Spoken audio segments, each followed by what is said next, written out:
Hello అండి, welcome to నూరిస్ kitchen. ఈరోజు నేను పచ్చి మామిడికాయ తురుము పచ్చడి ఎలా చేయాలో చూపించబోతున్నాను. ఈ సమ్మర్లో మనకి పచ్చి మామిడికాయలు చాలా దొరుకుతాయి కదండి మార్కెట్లో. ఈ విధంగా పచ్చడి పెట్టుకుంటే చాలా బాగుంటుంది.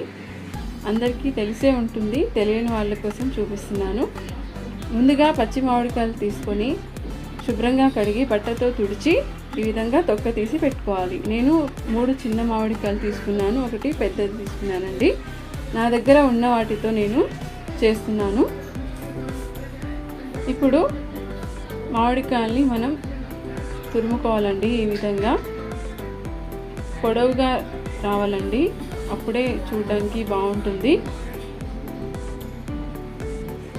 ఈ విధంగా అన్నీ తురుము పెట్టుకోవాలి. నేను తీసుకున్న మామిడికాయల్లో ఒక పెద్ద సైజు మామిడికాయ ఉంది కదండి, అది కొంచెం ఎల్లోయిష్గా ఉంది, అయినా పెడుతున్నాను. ఈ పచ్చడి నాకు ఎక్కువ రోజులు నిల్వ రాదు. మీరు పచ్చి మామిడికాయలతో పెట్టుకుంటే 2 నెలల వరకు వస్తుంది.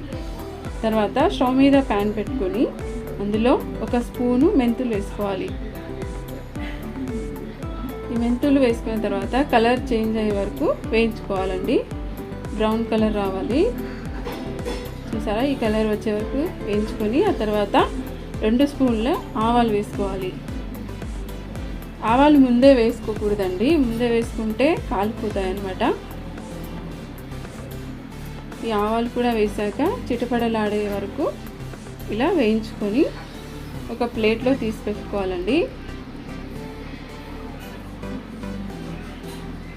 బాగా చల్లారాక మిక్సీలో పౌడర్ చేసి పెట్టుకోవాలి.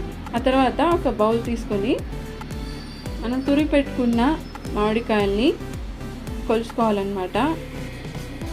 ఈ విధంగా నేను కొలుచుకుంటున్నాను.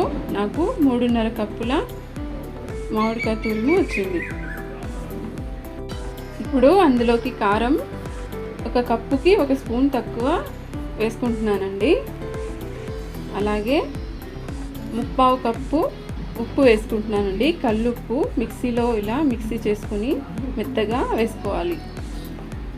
అలాగే ఆవాలు మెంతులు కూడా మనం మిక్సీలో పౌడర్ చేసుకున్నాం కదా, అది కూడా మొత్తం వేసేసుకోవాలండి.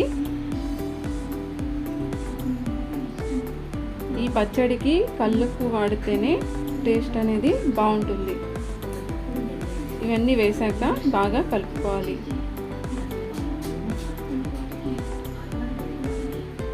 తర్వాత మనం పచ్చడికి పోపు తయారు చేసి పెట్టుకోవాలండి. ఇలా స్టవ్ మీద కడాయి పెట్టుకొని 1.5 కప్పు ఆయిల్ వేసుకోవాలి. నేను వేరుశనగల నూనె వాడుతున్నాను. దీనికి సన్ఫ్లవర్ ఆయిల్ వాడకూడదండి, వేరుశనగల నూనె కానీ నువ్వుల నూనె కానీ వాడాలి. ఇలా ఆయిల్ వేడయ్యాక ఒక 10-15 వెల్లుల్లి రెబ్బలు దంచుకొని వేసుకోవాలి, అప్పుడు ఫ్లేవర్ అనేది బాగుంటుంది. తర్వాత పోపు దినుసులు వేసుకోవాలండి. మనం నార్మల్గా కూరలలో వేస్తాం కదా, కొంచెం ఆవాలు, జీలకర్ర, మినప్పప్పు ఇలా 1 స్పూన్ వేసుకోవాలి. ఆ తర్వాత ఒక 4-5 ఎండుమిర్చి ఇలా తుంచుకొని వేసుకోవాలి.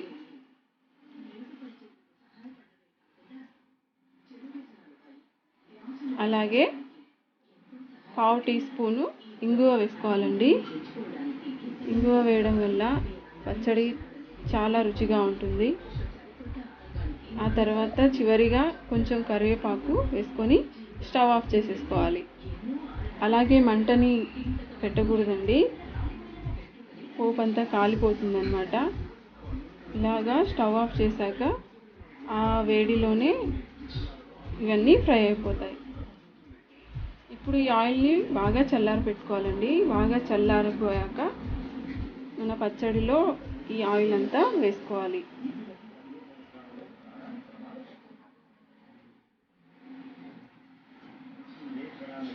ఈ విధంగా ఆయిల్ వేసుకొని ఒకసారి పచ్చడిని మొత్తం బాగా కలుపుకోవాలండి.